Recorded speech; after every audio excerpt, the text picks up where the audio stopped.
Você conhece alguém que já foi vítima de um ataque de birra de uma criança? Eu tenho então uma coisa muito importante para falar.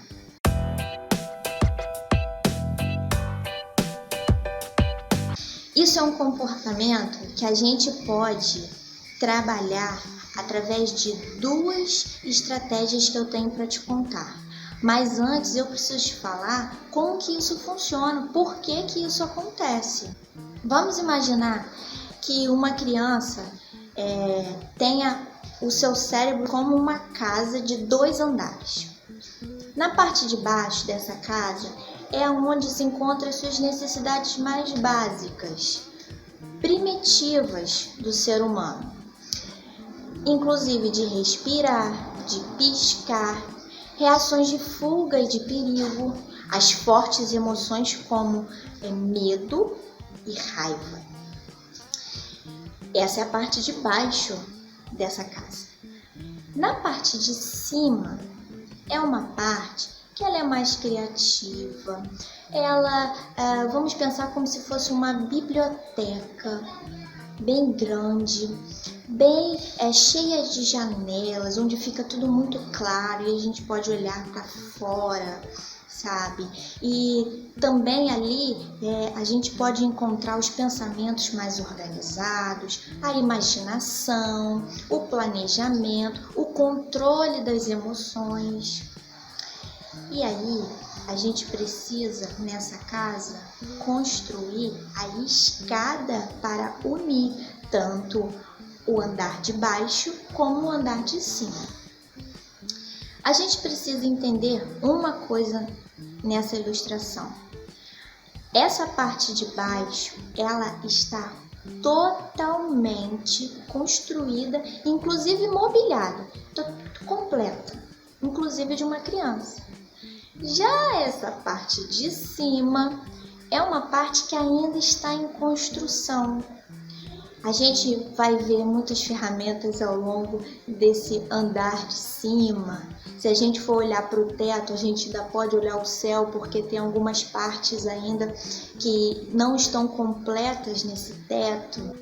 O andar de cima, ele só vai ser totalmente construído lá pelos seus 20 e poucos anos. Então, ele vai ter um tempinho aí para terminar essa construção.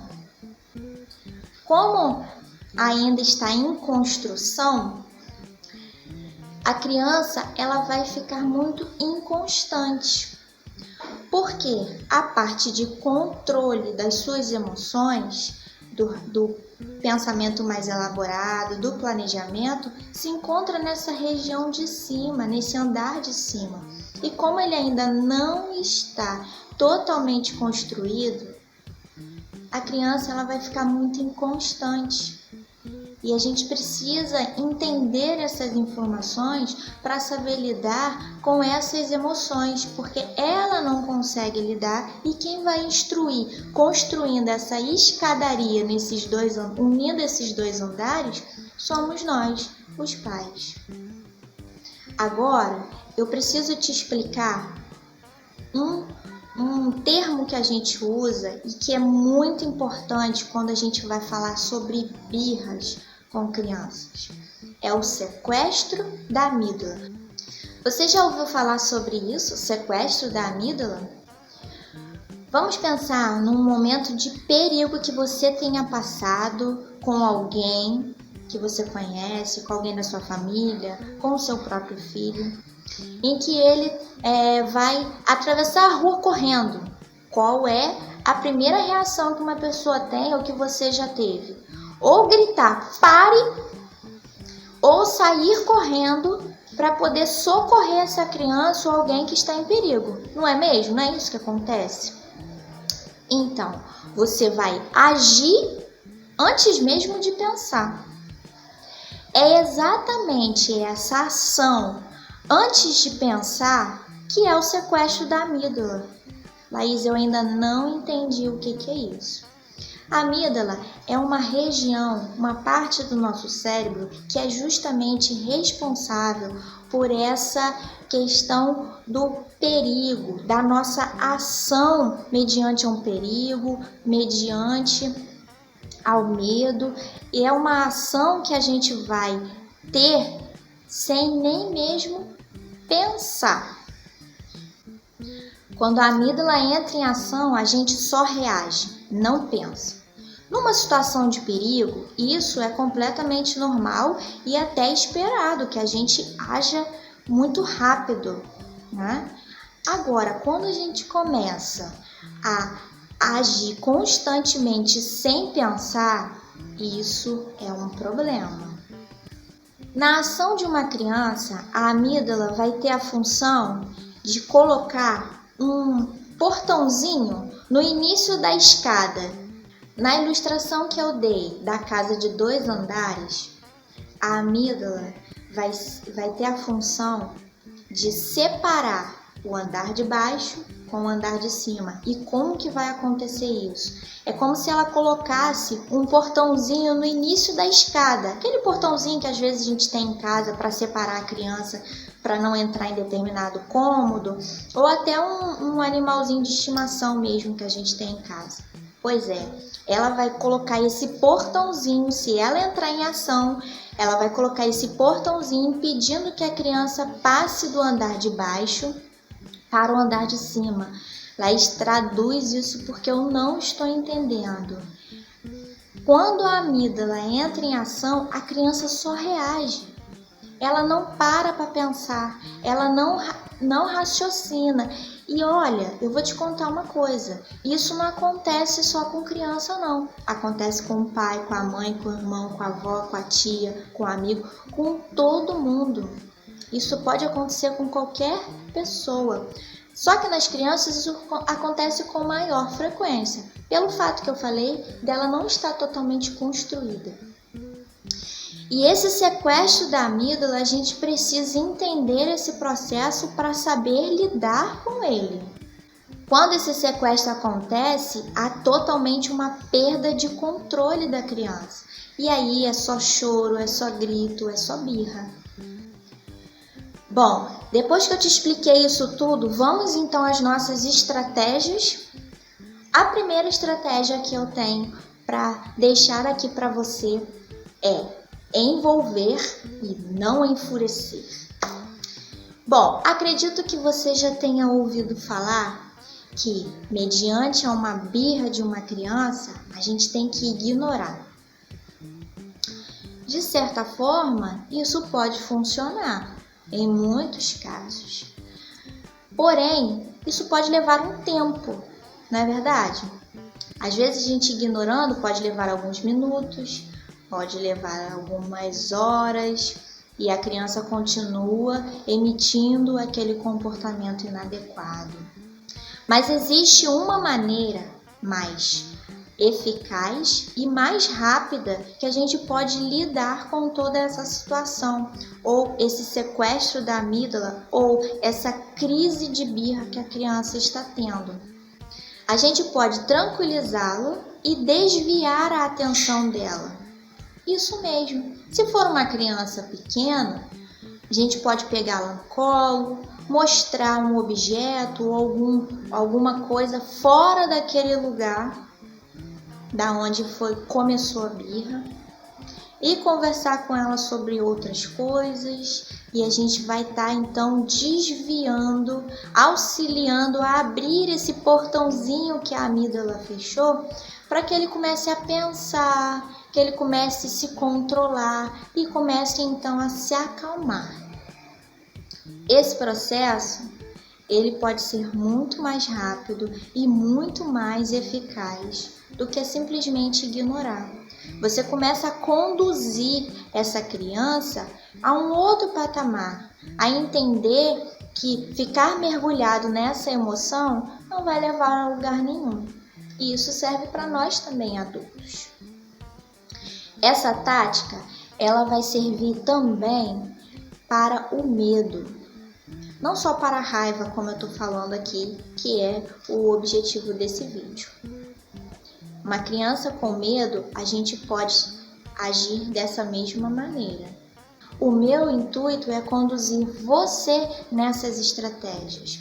É fazer com que você entenda todo esse processo que acontece no cérebro do seu filho, do seu sobrinho, do seu neto, para que você, dentro da realidade de vocês, saibam qual vai ser a melhor maneira de lidar com isso para alcançar melhor essa criança. Eu dizer aqui para você exatamente cada passo que você tem que fazer na sua casa pode funcionar. Em outra casa pode não funcionar, porque nós estamos lidando com crianças, com seres humanos, com personalidades diferentes, com características diferentes, com realidades diferentes. Mas existe um padrão de comportamentos que pode variar um pouco para cima, um pouco para baixo, mas que de alguma maneira a gente pode aprender a lidar da melhor forma e conseguir alcançar então os nossos filhos, os nossos alunos, os nossos sobrinhos, netos, enfim. Vamos então agora para a nossa segunda estratégia. Essa estratégia será usar ou perder. O cérebro ele é como um músculo, que quanto mais a gente usa, mais ele vai ser desenvolvido. E quanto menos a gente usar, menos ele vai ter força para se desenvolver. Nós precisamos ser intencionais no desenvolvimento dos nossos filhos. E como que a gente vai fazer isso? Bom, numa tomada de decisão de qualidade, a gente pode auxiliar muito e muito os nossos filhos. Como assim, Laís? Uma das dificuldades que a criança tem é de tomar decisões assertivas. E é muito natural que os pais tomem as decisões pelos filhos. E não são decisões complexas, não. Decisões simples. Às vezes até da escolha da roupa, da escolha da comida, enfim. Isso é muito natural que aconteça. Mas é importante que a gente comece a estimular os nossos filhos. E como que a gente vai fazer com que eles tomem umas decisões mais assertivas? Você pode até me falar, Laís, o meu filho é muito pequeno, isso tudo que você está falando não serve para ele não. Serve sim. Se as crianças forem muito menores, a partir dos 2, 3 anos, a gente pode simplificar todo esse processo. E como que a gente vai fazer isso? Como que eu vou fazer uma criança de 3 anos, de 4 anos, a começar a conduzir ele nessa tomada de decisão? Vou te dar um exemplo. Olha só. Hoje tá frio, tá chovendo e a gente vai precisar colocar um casaco. Meu filho, qual casaco você vai querer usar? O vermelho ou o azul? Nessa situação, você conduz a decisão, mas a decisão é dele. E você cria nele essa autorresponsabilidade. E isso vai cada vez mais crescendo nele. De maneira que você está conduzindo essa decisão. Final é dele, mas você é que está sendo intencional nessa situação. Mas Laís, o meu filho é grande, como é que eu vou fazer isso? Vamos numa situação de mesada, por exemplo. E aí chegou o momento dele usar essa mesada para comprar alguma coisa, para ele viajar, para ele gastar com os amigos, enfim. É o momento dele usar aquele dinheiro que ele estava separando. E aí, a gente pode colocar para ele 2 situações. Ele pode comprar o que ele estava querendo, e aí ele com certeza ele vai ficar muito feliz com a conquista dele. Porém, ele pode também esperar e ir guardando esse dinheiro, porque possivelmente ele tem uma outra coisa mais cara ou algo a mais que ele gostaria de comprar, mas que o valor que ele tem atualmente ele não consegue comprar. E aí a gente vai colocar isso em questão para ele. Ó, você pode comprar e ter isso. Ou você pode continuar guardando e aí você vai ter isso que você quer, ou você vai ter aquilo outro que é muito mais caro e você vai conseguir o dinheiro. O que você quer? O que você acha melhor? Qual é a melhor alternativa para você? E ele vai decidir o que vai fazer. Agora, eu preciso mesmo que você fique com uma máxima aqui. Deixe o seu filho enfrentar a decisão e viver as consequências dela. E isso é um conflito que a gente tem muito dentro das casas. Às vezes, tem mães, pais que vão brigar com o filho e vai tirar o desenho, vai tirar o computador, vai tirar a internet, a televisão, enfim, vai pôr como castigo alguma coisa de retirar. Pouco tempo depois, aquela criança às vezes fica agitada, fica estressada, fica tirando o adulto do sério e o adulto vai e faz um reacordo e dá aquilo que ele já tinha tirado. Isso não é recomendado. Essa máxima que eu coloquei aqui para você tanto funciona para a criança quanto para os adultos. Nós somos livres para tomar qualquer decisão na nossa vida, mas nós somos escravos das consequências que essas decisões trazem para as nossas vidas. Então, é muito importante que quando você tomar uma decisão, seja para qualquer coisa, você siga firme com seu propósito e não vacile, não volte atrás.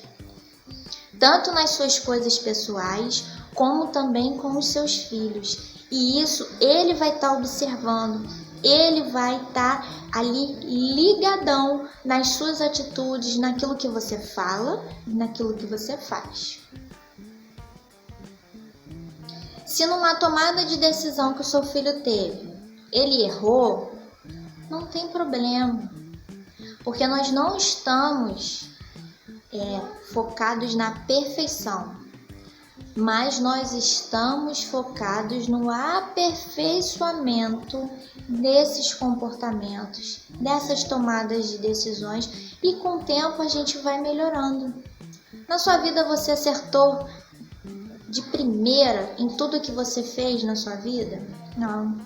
O tempo é muito importante e as crianças também são capazes de aprender isso com a gente.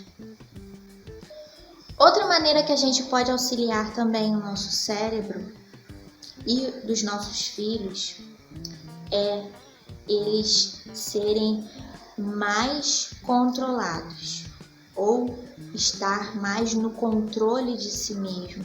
E como que isso se dá? A gente pode aplicar algumas técnicas simples, básicas, que podem auxiliar nesse controle de si mesmo. Numa situação em que uma criança esteja muito nervosa, muito agitada, muito irritada, a gente pode colocar para ela como a gente percebe ela. Eu percebo que você está muito triste, ou que você está estressado, ou que você está nervoso. E eu também estou ficando nervosa com isso porque eu não consigo te ajudar. Mas tem uma coisa que me deixa muito mais calma. E aí você pode propor respirar fundo e contar até 10. É aquela forma de desviar ele da atenção. E aí ele pode respirar fundo, contar até 10, ele pode contar como ele está se sentindo e o que está fazendo ele ficar daquele jeito. Também é uma opção que você tem de poder lidar e ensinar ele a lidar com isso. E se chegar ao ponto dele começar a se bater o pé no chão ou bater numa almofada, deixa ele fazer isso. E ao final, depois que ele fez bastante, você faz uma simples pergunta para ele. Isso te ajudou a ficar mais calmo? Você vai tirar ele daquela zona de inundação de emoção para pensar se aquilo dali funcionou ou não. Mais uma vez você vai estar desviando a atenção dele. A gente pode auxiliar ainda os nossos filhos na autocompreensão, ou seja, ela entender o que está acontecendo com ela e conseguir, depois dessa identificação, conseguir lidar ou fazer alguma coisa para sair daquela região de emoções que ela está tendo. E a gente pode fazer isso através de simples perguntas, tipo: o que está fazendo você ficar desse jeito, estressado ou triste? E aí vai contar. E você, mais uma vez, pode conduzir o discurso ou a conversa. O que pode ser feito para te deixar mais calmo? O que você acha que poderia ser feito para você ficar mais tranquilo, para você ficar menos chateado ou ficar mais alegre? E ainda, se isso se repetir, como você pode agir para se sentir melhor? São perguntas chaves que vão conduzir um melhor discurso e entendimento dessa criança sobre o que está acontecendo com ela. E aqui eu quero te contar um segredinho que pode fazer uma grande diferença na sua casa. Vamos trocar o porquê. O porquê, quando você começa uma pergunta com: por que você está sentindo assim? Por que você está fazendo isso? Por quê? Por quê? Por quê? Você exige uma resposta de explicação, certo? Mas como você vai exigir uma resposta de explicação de um indivíduo que ainda não tem essa parte desenvolvida? Ela ainda não está completa. E aí pode acontecer que ela vai te responder ou vai tentar te explicar da maneira que ela entendeu aquilo dali, e aí pode ser de forma que a gente acha que é um deboche ou que não está entendendo. Simplesmente ela não tem uma capacidade cognitiva para tanto. Mas se você conduzir essa conversa através de o que está te fazendo se sentir assim, como você pode agir de uma maneira diferente, qual é a melhor decisão nessa situação para te fazer sentir melhor, são perguntas, são palavrinhas mágicas que você vai, mais uma vez, induzir ou vai, melhor, conduzir ao seu filho as respostas mais assertivas e com melhor entendimento sobre si mesmo. Bom, isso é o que eu queria compartilhar com você hoje, nesse vídeo, né? Eu espero que essas estratégias possam auxiliar você na sua casa, a melhorar as suas relações com a sua família, com os seus filhos. E aí, vou fazer o clichê dos vídeos, né? Curta as nossas redes sociais, curta a nossa página no Facebook, nos siga no Instagram e se inscreve no canal do YouTube para que você esteja inteirado em todos os nossos conteúdos e não perca nenhuma das novidades. Até mais!